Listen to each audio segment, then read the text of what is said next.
Tonight, Melbourne on track to reopen early, but the state suffers its deadliest day. Vulnerable newborns forced into isolation in another COVID scare at the Royal Children's Hospital. A court deciding the fate of two rogue Melbourne football fans. The details live. The Premier under pressure as a corruption probe hears explosive new evidence.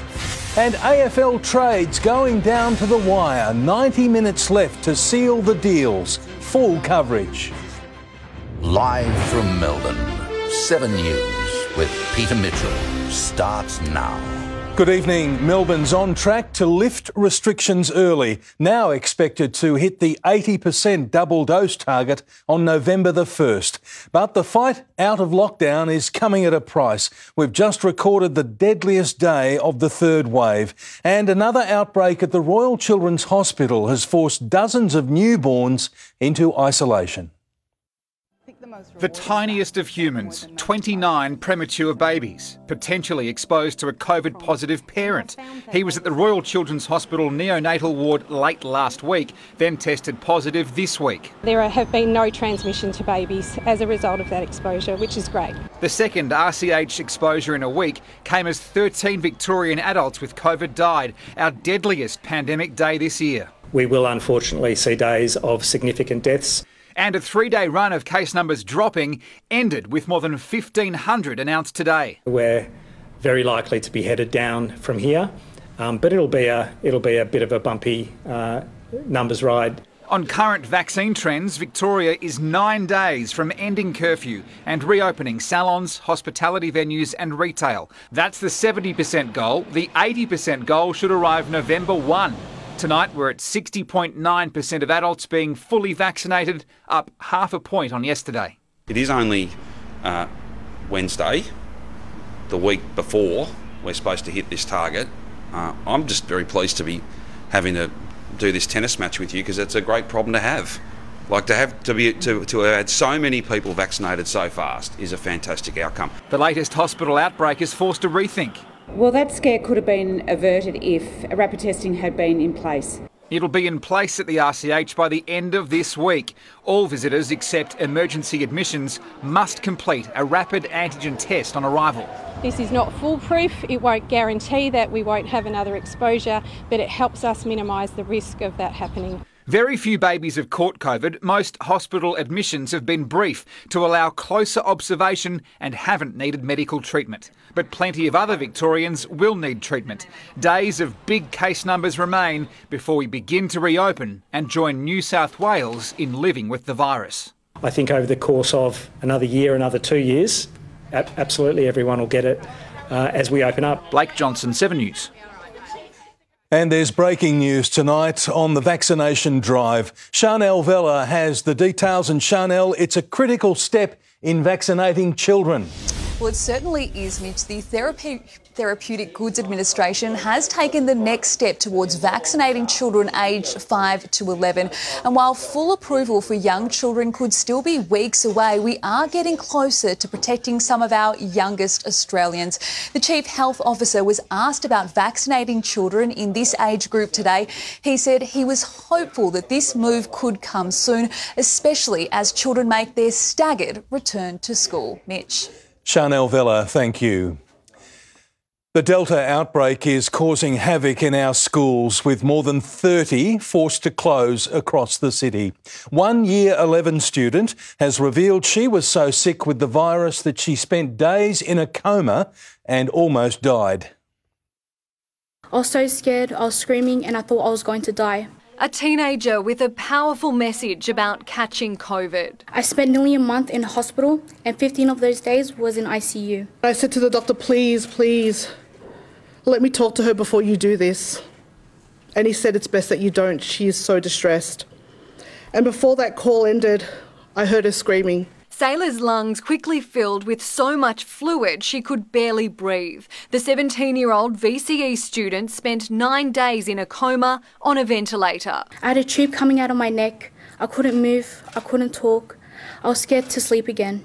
Sailor and her 7 family members all caught COVID. But it was the unvaccinated who suffered the most. Sailor wasn't eligible in August when she was struck down with the virus. She should have been the least at risk because of her age, but she wasn't vaccinated and she almost died. 705 Victorians are currently in hospital with COVID. 146 are in ICU, 98% of them not fully vaccinated. The 17-year-old's story highlights the need for younger people to get vaccinated, especially with students making a staggered return to the classroom over the coming weeks. More than 30 Victorian schools are currently closed because of COVID cases. We want to see schools closed for 24 hours or so rather than the 14 days. Children 12 and over are now eligible for the vaccine. Sailor wishes she'd been given that chance sooner. Yeah, I'm just glad to have my mini-me back, so it's awesome. Melina Saris, 7 News. And more pop-up vaccine clinics will be appearing in suburban shopping strips, making it even easier to get a vaccination without a booking. Estelle Griepink has the latest from Epping, and Estelle, they're targeting cafes and gyms. They are, Mitch, along shopping strips in our hotspot suburbs. These clinics will be located indoors and outdoors in places like Broadmeadows, Glenroy and South Morang. Now, one of them opened up today in Epping and there was a steady uptake of shoppers who came by to get a vaccination. It is hoped that shoppers will feel more comfortable in a familiar area to go and get the jab. The whole objective is to just make vaccination very accessible for the public. People can walk up and get their vaccination on the spot. So it's a service we're very proud to be involved in. And Mitch, the pop-up clinics aim to vaccinate a few dozen people every 2 to 3 hours, and I can confirm the service is very quick and simple. I got my second jab here this afternoon. Mitch? Good on you, Estelle Griepink at Epping, thank you. Questions are being asked about how COVID has been able to infiltrate 10 Melbourne aged care homes. There are calls for more to be done to protect residents from the virus after hundreds died last year. A worrying case of deja vu. COVID is again creeping into aged care homes. Over the weekend, 2 COVID patients, both fully vaccinated, died at Embracia in Reservoir. It's one of 10 homes across Melbourne with an outbreak, 147 cases in total. I think we're going to be seeing the virus pop up from time to time. That seems to be one of the realities now. Preventing a repeat of a devastating 2020 is crucial. More than 670 aged care residents died. The lessons learned was to have a very rapid response early. There's a real reduction in the risk of transmission when you're vaccinated, but it's nowhere near 100%. It's more like 60%. So you can become positive, you can transmit to others. That's what's happening in these aged care facilities. One idea being floated to help keep COVID out of aged care is to introduce rapid antigen testing for staff members, which they can carry out in their own homes before they leave for work. It's done while they're having a cup of coffee in the morning, not while they're standing on a cold pavement. I'm not really supportive of individual homes just picking up these kits. I think the future might be that older people, particularly in aged care, may warrant having a booster. Aged care residents are likely to be at the front of the booster queue. The booster might be enough for a long time thereafter. Who knows if it's for life, but it'll be, potentially years after that booster dose that you've got that protection. But for the rest of the population, we're told immunity will last, and there's no need to rush to get a third jab. In the end, I think we'll have a booster regime for everybody, but it's likely to roll out in a bit of a prioritised fashion. Tegan Dolling, 7 News. A COVID outbreak at CUB headquarters has put Melbourne's beer supply at risk. Blake Johnson, 10 staff there have tested positive. And it's enough, Pete, to force the closure of part of the brewery here in Abbotsford. It is temporary though, so panic buying of beer doesn't need to happen. But for the next week or so, there will be a supply shortage of cans, specifically in VB, Melbourne Bitter and Carlton Draft. But CUB tells us there will be enough supply of bottles in those 3 specific brands to keep up. And the main brewery in Queensland will be called upon to pick up any slack in the system. The outbreak here is in the packaging hall. Those 10 workers are still isolating for another 11 days. Pete? Johnson at Abbotsford, thank you. So here's the state of play in Victoria as it sits tonight. On a day of 1,571 new cases, we're well on track to 90% first doses, sitting on 86.7% tonight. 61.5% of Victorians over 16 are fully vaccinated. And as it stands, we're projected to hit 70% double vaccinated on October the 22nd. And we're on track to hit 80% double dosed on Monday, November the 1st. That's now the day before Melbourne Cup Day. 2 rogue Melbourne football supporters are in court in Perth as we go to air tonight after pleading guilty to serious COVID breaches. Monique Dirks is there for us, and Monique, both Demons fans are facing possible jail terms. Yeah, they certainly are. Mark Babbage and Hayden Burbank are being sentenced in a courtroom behind me as we go to where today they admitted to the extraordinary lengths that they went to get into WA to attend the AFL Grand Final to watch their beloved Demons break a 57-year drought. The pair faked documents, used Darwin as a stopover, organised Northern Territory driver's licences and car registrations, and even signed a tenancy agreement so they appeared to be Northern Territory residents when they applied to come to WA. Then after the grand final, when they knew police were looking for them, police say they turned off their phones and changed accommodation. Their lawyers say it was sophisticated and deceitful, but they are both deeply remorseful. They are both looking at jail time, but whether that prison sentence will be suspended so they can return to Victoria or whether it will be a term of immediate imprisonment here in WA, we are waiting to see, and we will bring you that update when it happens. Monique Dirks in Perth, thank you. Stamps, cockroaches and a secret money trail have all been exposed on day 3 of a corruption probe into the Labor Party. But the Premier is still refusing to say if he was involved in a crucial branch stacking peace deal. Accused of branch stacking by disgraced power broker Adam Somyurek. I'm not entering into a debate with Mr Somyurek. I'm not entering into a debate with Mr Somyurek. What I'm not doing today or any day is getting into a debate with Mr Somyurek. The Premier is refusing to say if the claims are true. I didn't mention Mr Somyurek. Yeah, well, you kind of have though, because no, well, it's not actually. Say yes or no. Well, again, the way this works is you ask the questions and then I'll answer them. But he didn't, and now Daniel Andrews is facing increasing pressure to appear before the anti-corruption probe.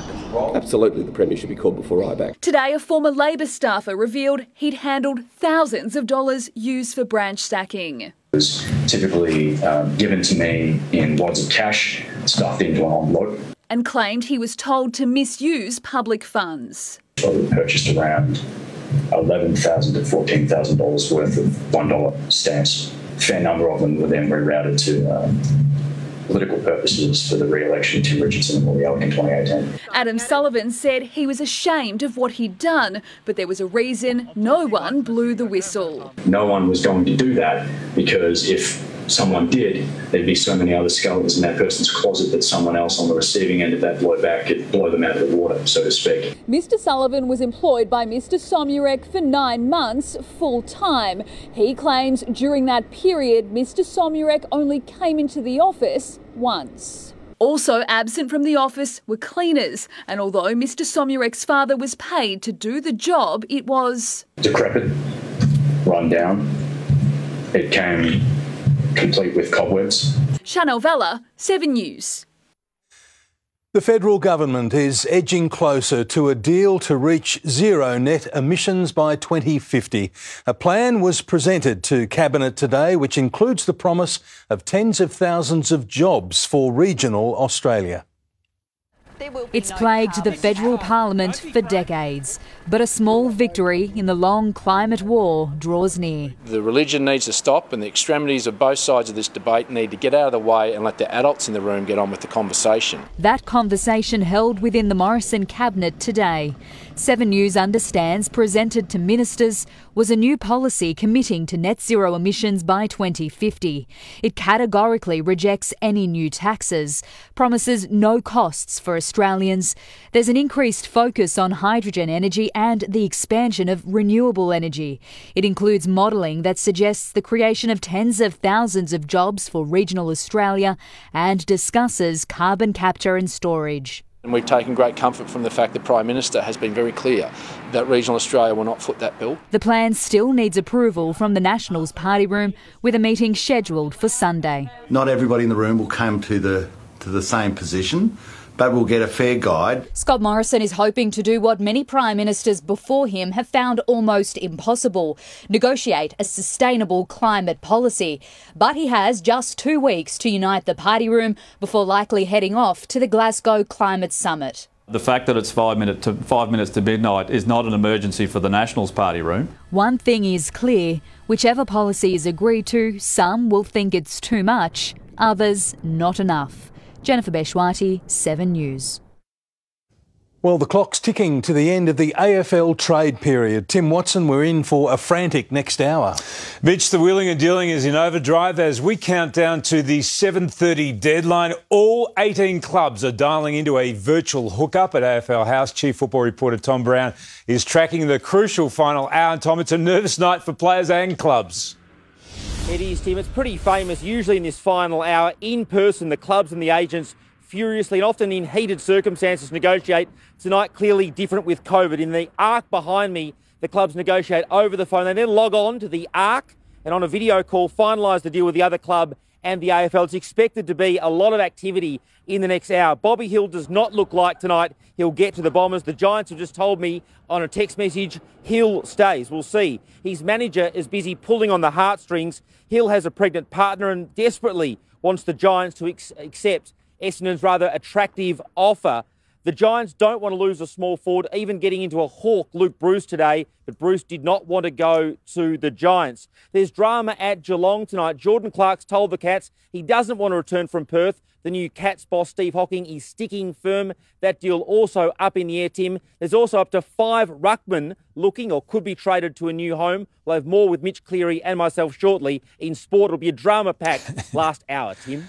It will. Thanks, Tom. Footy's dominating tonight. Mitch, as you can see, we'll have some cricket, though, soccer, racing and basketball, all that on the menu. I'll see you again soon. OK, Tim, thank you very much.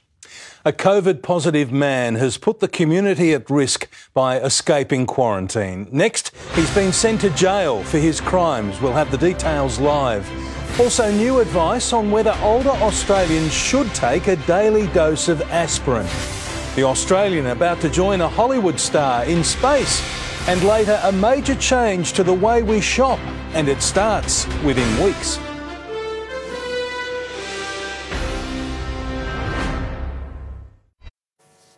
There's a manhunt underway after a fatal fire at Dandenong. Police have released a photo of suspect Ishmael Sosman. He's wanted in relation to an incident on July the 9th when a body was found in a burnt-out apartment. Another man has already been charged with murder. A COVID-positive man has been jailed for deliberately putting the community at risk. Jodie Lee has the details, and Jodie, the magistrate had a warning for anyone else considering escaping quarantine. Mitch, Nathan Hetherington pleaded guilty to recklessly endangering the community and 2 charges of criminal damage. The 22-year-old presented to the emergency department while COVID positive, then tried to leave and had to be restrained by security. He was placed in a secure quarantine facility but escaped again and managed to board a tram to the Royal Botanic Gardens where he was arrested by police. Today he was sentenced to 4 months in jail. Magistrate Gregory McNamara saying he put police, healthcare workers and the community at risk. His sentence was also a warning of sorts to anyone else who attempts to breach quarantine. Mitch? Jodie Lee, thank you. Veterans are being assured they will be able to sell poppies on Melbourne streets ahead of Remembrance Day. Phase B, obviously, outdoor retail is going to be acceptable, and so volunteers selling poppies for Remembrance Day a number of weeks before the actual date will not be a problem. It's the 100th anniversary of the RSL's Poppy Appeal. Only $15,000 was raised last year, $25,000 less than the year before. Older adults at risk of cardiovascular disease or stroke are now being advised against taking a daily dose of aspirin. Updated recommendations from an American panel of experts suggest the risks associated with the low-dose treatment outweigh the benefits. For over 60s, there's a bigger risk of major bleeding, which can be fatal. In just a few hours, an Australian will make history by launching into space. He's about to board the Blue Origin rocket, strapped in next to Hollywood star William Shatner as a space tourist. Good morning, everyone. Here I am with the crew of NS-18. In just hours, former NASA developer, now satellite entrepreneur Chris Boschhausen will become only the third Australian in space and the first to pay his own way. It cost me a lot of money and, I wasn't necessarily too happy about the price. Speaking to us from inside Jeff Bezos's Blue Origin desert launch facility, where just 3 days training has prepared the former Country New South Wales boy and his crew for their suborbital joyride. It's been pretty intense. So tell us about the training over the past few days. I almost cried on the first run through, where I was just like, this is so real. And all for just minutes of zero gravity aboard the fully automated capsule. All going to plan, Chris and his travel companions will touch down here in the Texas desert just 15 minutes after takeoff, returning to Earth, technically astronauts, a title some believe shouldn't be applied to this new generation of space tourists. I really would like the title. I think that's a really neat title. A view held by his fellow space traveller, 90-year-old William Shatner. I shall be entranced by the view of space. Strangers just 1 week ago, Chris, now suited and seated alongside his childhood idol, Captain Kirk. I'm pure adrenaline right now. In Van Horn, Texas, David Woywood, 7 News. Prince Harry and his wife Meghan are throwing their support behind ethical banking. The Sussexes announced a partnership with a New York finance firm focused on sustainable investment. Co-founded by 2 Australian bankers, the firm manages $1.7 billion worth of assets. They haven't disclosed what they'll gain from the new finance pact. The Queen has been pictured for the first time in almost 2 decades using a walking stick. The 95-year-old monarch was navigating uneven cobblestones leading to Westminster Abbey. She has been unsteady on her feet. I think something that the Duke of Edinburgh, when he was with her, used to watch out all the time for, and members of the family do so as well. But I think that she wants that independence, and a stick gives her that little bit of insurance. It's 18 years since Her Majesty was last seen using a walking stick after 2 knee operations in 2003. Back home, and Jane Bunn joins us now. Jane, how are these storms tracking tonight? Well, Mitch, they are on track to arrive in Melbourne later tonight. Today was generally dry as expected, just a light spit of rain. We reached 19. We look to the west to see what's coming our way. Lines of thunderstorms with a band of steady rain.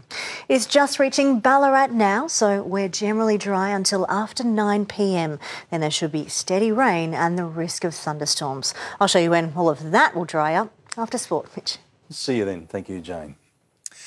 Vaccine hesitancy and misinformation are having a devastating impact in some Melbourne suburbs. Next, how frontline workers are helping drive urgent take-up as we prepare to open up.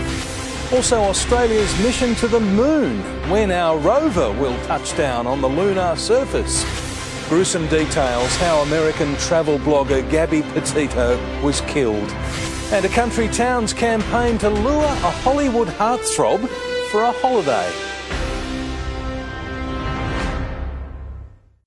Some of Melbourne's hardest hit suburbs in this COVID outbreak are the focus of a new vaccine push. Frontline medical staff are pleading directly with residents in the most vaccine hesitant communities. exhausted and emotional. It hits you personally up. Can you talk me through that a bit? You know, okay. A frontline worker treating gravely ill unvaccinated COVID patients, including her own family. A few days ago, a relative of mine presented to the ED with worsening symptoms. And she was so unwell, she didn't ever recognise me. So I knew there was an issue within my community when I came to work one day, and most of the patients in what we call our COVID corridor were from Arabic-speaking backgrounds, and those numbers just kept rising. The parts of Melbourne with the highest case numbers also have the lowest vaccination rates. Most are in the north and west, but increasingly in the southeast, with Dandenong faring the worst. We have 60% of our residents are overseas born, so they're unlikely to be listening always to health advice or trusting of health advice. One way forward for hotspots is initiatives like this mosque in Tottenham, transformed into a pop-up vaccination site with culturally targeted support. I think the biggest issue right now within our community is misinformation.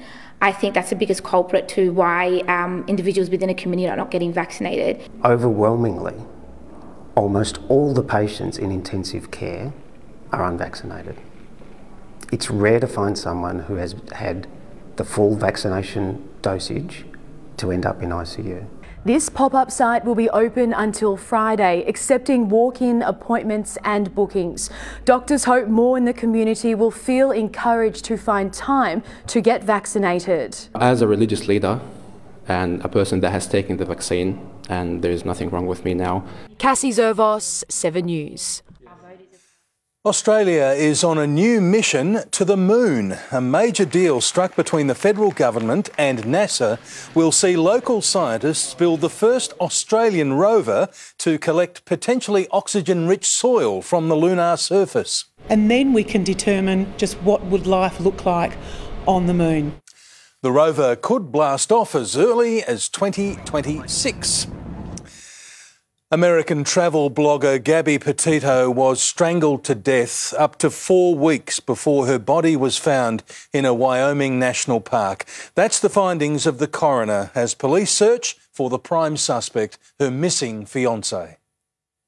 It's a long way from the love, life in a converted van and stunning parkland that filled Gabby Petito's final social media posts. A coroner's finding. The 22-year-old was murdered. Her body discovered September 19th in Wyoming's Bridger Teton National Park. As far as the time of death, we are estimating 3 to 4 weeks from the time that the body was found. The FBI has charged Petito's fiancé and travel companion Brian Laundrie with fraud, saying he used her debit card after the date she is now thought to have died. Laundrie himself has since vanished. Further driving suspicions, police video of the couple from mid-August after a domestic dispute. We want to know the truth if he actually hit you. I guess, yeah, but I hit him first. Where did he hit you? Don't worry, just be honest. He grabbed my face. As police hunt Brian Laundrie, his family's lawyer says the only charge against the missing 23-year-old relates to his partner's debit card and not her death. In the United States, Tim Lester, 7 News. A powerful earthquake has rocked the Greek island of Crete just weeks after another deadly quake. Security videos inside shops and businesses show the moment it hit, with people running for safety as buildings shook. The 6.4 magnitude quake is believed to have come from a different fault to the 5.8 magnitude jolt that hit the island last month. A small New South Wales town is hoping to get a tourism boost with help from Thor star Chris Hemsworth. Locals have started a campaign to get the actor's attention to give their town a jolt. It reads like a movie script. A town hit by drought, disease and plague turns to one man to save it. Yeah, it's Chris. It's Chris bloody Hemsworth.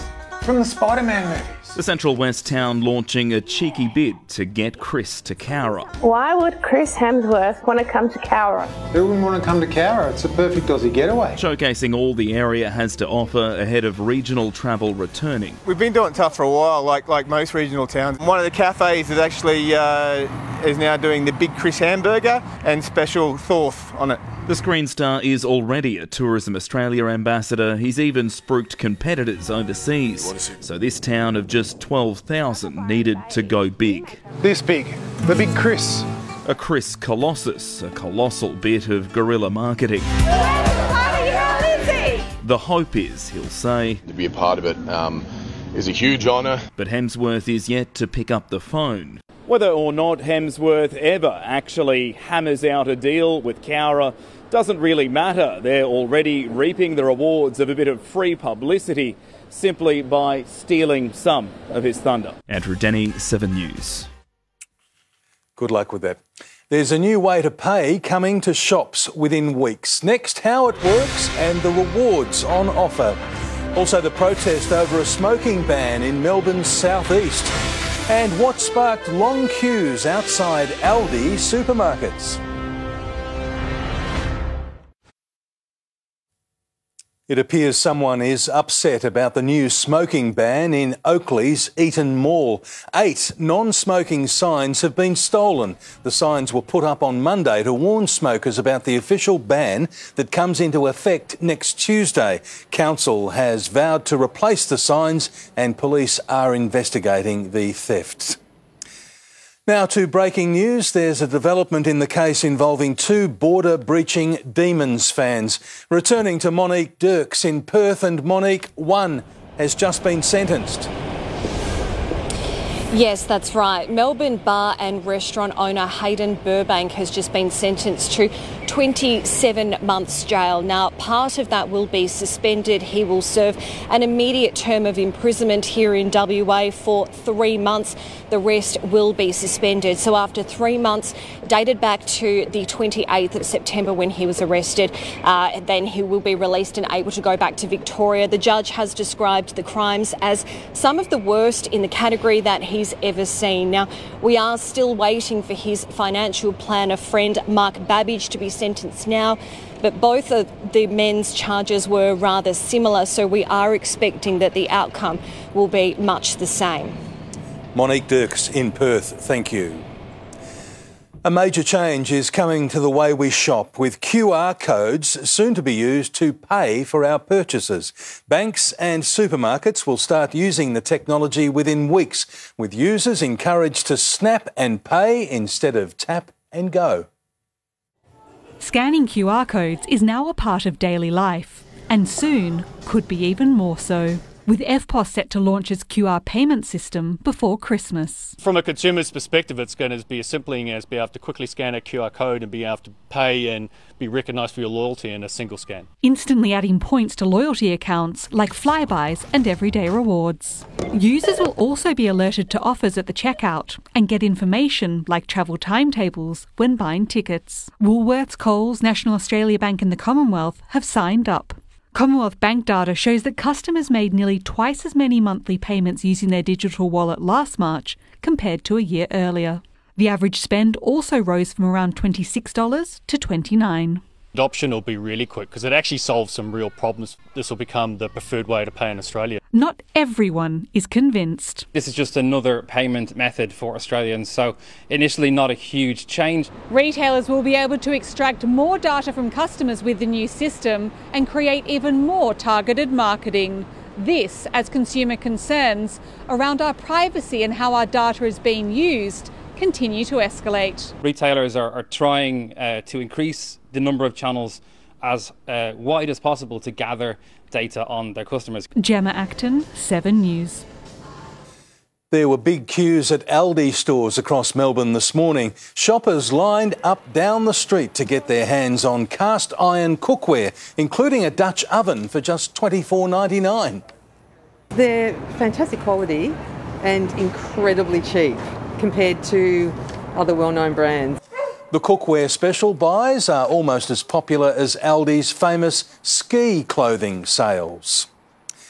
Sport is next with Tim Watson. And Tim, the last hour of the AFL trade period has thrown a few curveballs. It has. Mitch Adil has just gone through in the last few minutes. We'll be live with the latest next. Also the reason why Essendon missed out on snaring Bobby Hill from the Giants.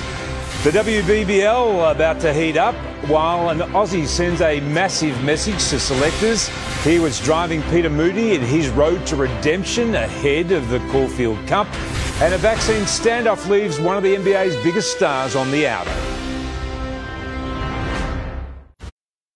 Welcome back. The AFL trade deadline is less than an hour away now. Our trade specialists have the very latest. First to you, Mitch Cleary. And Mitch, a deal has just gone through involving 4 clubs.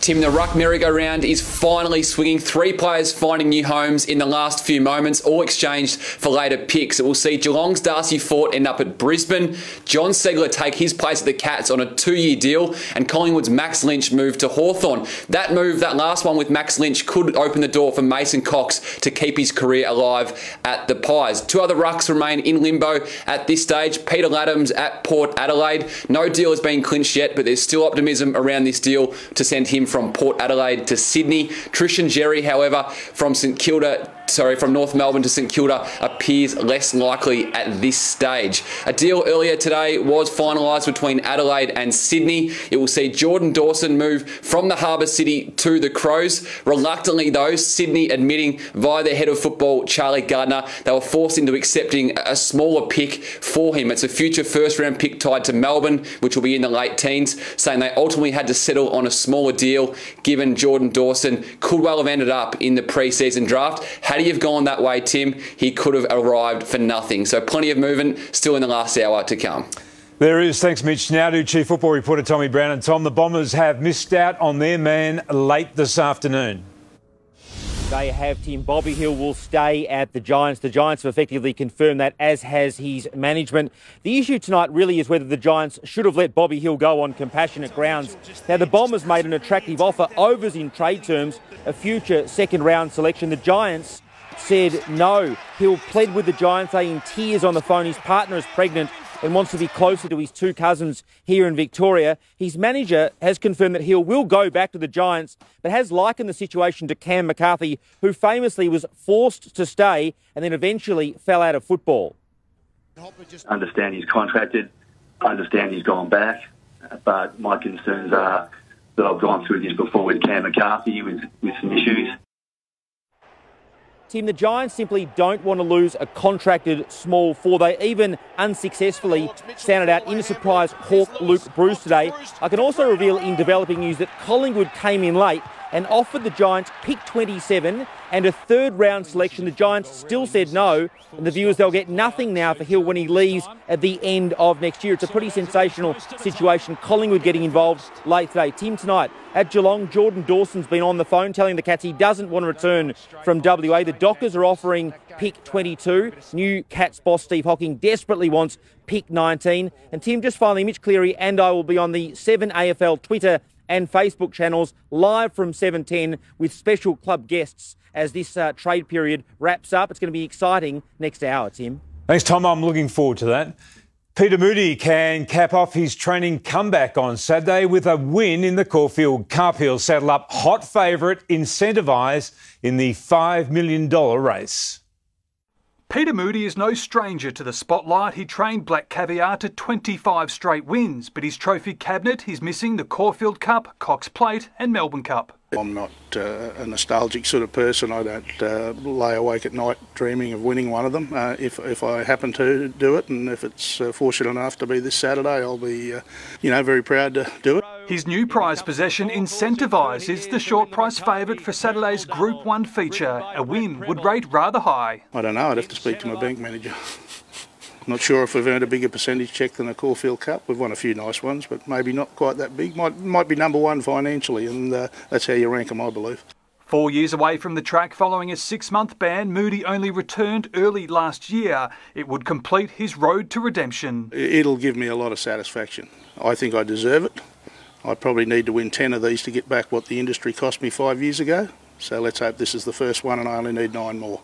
And he'd celebrate in typical Aussie fashion. It's usually a few cold 4Xs and fish and chips at the moment in Victoria. And yearning caused a boil-over in the prelude to the Cup, the Group 1 1,000 Guineas. Tim Hipsley, 7 News.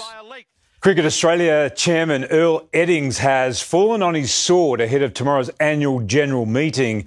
Meanwhile, Travis Head has sent a message to selectors ahead of the Ashes, blasting a double century in the One Day Cup. The former Test vice-captain clubbed 230 from 127 balls in South Australia's clash with Queensland. And in Hobart, the WBBL is set to sizzle. The Women's Big Bash will kick off tomorrow night with Meg Lanning's Stars taking on Elise Perry's Sixers, live and free on 7 Mate. The Socceroos' winning streak is over, losing their first match in over 2 years. The Aussies went behind early against Japan in their World Cup qualifier before hitting back in spectacular fashion. It is going to be Aidan Frostage! In off the crossbar, Australia all square, cracking free kick by Frostage. But there was heartbreak late with an own goal in the 2-1 loss. The Brooklyn Nets have banned Kyrie Irving from the team until he receives a COVID vaccination. He was eligible to participate in training only, but the Nets released a statement saying they now won't permit a member of the team with part-time availability. It's a silver lining, though, for Aussie Paddy Mills, who will likely become the starting point guard.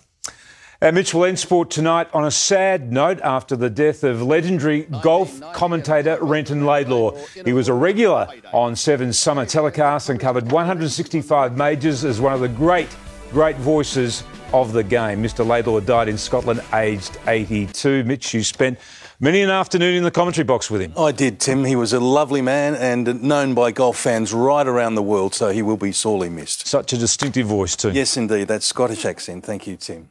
Jane is next with the forecast. And Jane, how's it looking tomorrow? Oh, Mitch, tonight's rain doesn't last. There's lots of sunshine tomorrow, but there's more wet weather to follow. The details are next. Hello, tonight on the latest from 7 News, Victoria's final vaccine push went live as the race toward freedom accelerates. We'll take you to Texas as William Shatner prepares to launch into outer space tonight, and we meet the Aussie boy from Goondiwindi who's become one of America's most decorated rodeo champions. There he is. Hope you can join me for the latest from 7 News, 10:45.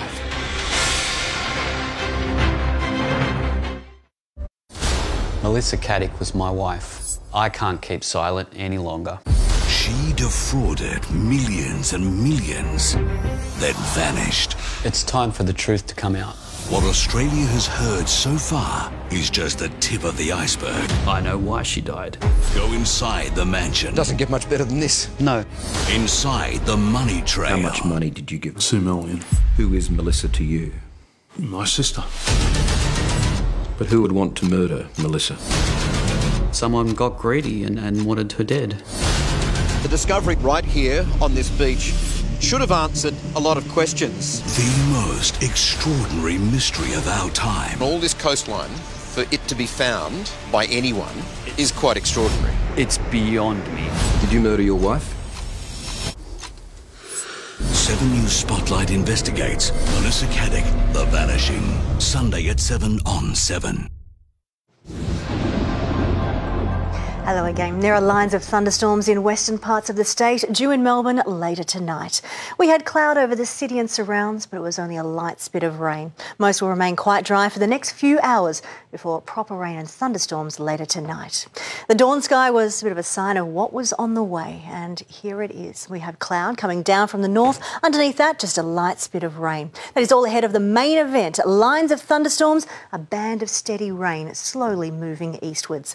Lake Bolac had 11 millimetres in just minutes. That's on a cold front, the first part of a complex area of low pressure that will continue to affect us until Sunday. So the band of rain and thunderstorms steadily moves eastwards tonight. It continues overnight and then it eases tomorrow morning. That there is just part one. Then tomorrow brings unorganised hit and miss showers and thunderstorms. Lots of activity with dry breaks in between. Then there's part three, low off the coast. That spreads wraparound rain rain across the southwest, Melbourne and Western Gippsland, up into the northeast of the state. Now here is how it could add up. The first rain band, then hit and miss thunderstorms, then that wraparound part 3. The heaviest falls are most likely to be in through these parts here. There are 2 warnings. The first covers part 1, these areas overnight, the Ranges and northern Victoria for heavy rain, flash flooding and that rain band with thunderstorms. Then all these parts are on flood watch. Already wet catchments potentially seeing another 50 to 100 millimetres in the next few days. In Melbourne, this is how it could pan out. Wet overnight, but it clears to a fairly nice day tomorrow. Then we're in the right spot for that wraparound rain. So Friday, Saturday, wet for much of the time. It dries up on Sunday. Around the nation tomorrow, the complex low makes it wet, potentially stormy in Brisbane, Sydney and Canberra and Adelaide. Hobart, rain developing, while Perth has the sunshine.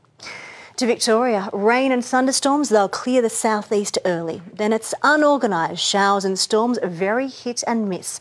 Otherwise fog, then pockets of sunshine, but cool or turning cool. Closer in, the rain clears around dawn. Tomorrow, generally dry, even lots of sunshine. In the afternoon, the slight risk of showers and thunderstorms, they are more likely, as you can see here, at night. So tomorrow, our break looks generally dry, lots of sunshine, 19. Showers are most likely after 5 p.m, and the big falls you can see there are pre-dawn. To the 8-day outlook, still a lot of rain to follow, most persistent on Friday evening into Saturday afternoon. We are looking at 20 to 60 millimetres across town. Now that will finally dry up during the morning on Sunday afternoon, 17, lots of sunshine developing. And here is our track for next week. Still a little bit of cloud on Monday, but temperatures rise in that sunshine, have a change next Thursday. Quite sunny actually during the day tomorrow, it's 19. The rain clears out early, then we've got late showers and the risk of a thunderstorm, Mitch, before Friday, Saturday, wet. Keeping the brolly on standby. Indeed. Thank you very much indeed, Jane. Now here's what's on Sunrise in the morning. Thanks to Beach tomorrow on Sunrise, getting trim and terrific without the tricky diets. The simple and easy food changes starting with brekkie. See you in the morning, Melbourne. And that's the way it is this Wednesday, the 13th of October. Thanks for your company. For now, from the 7 News team, good night.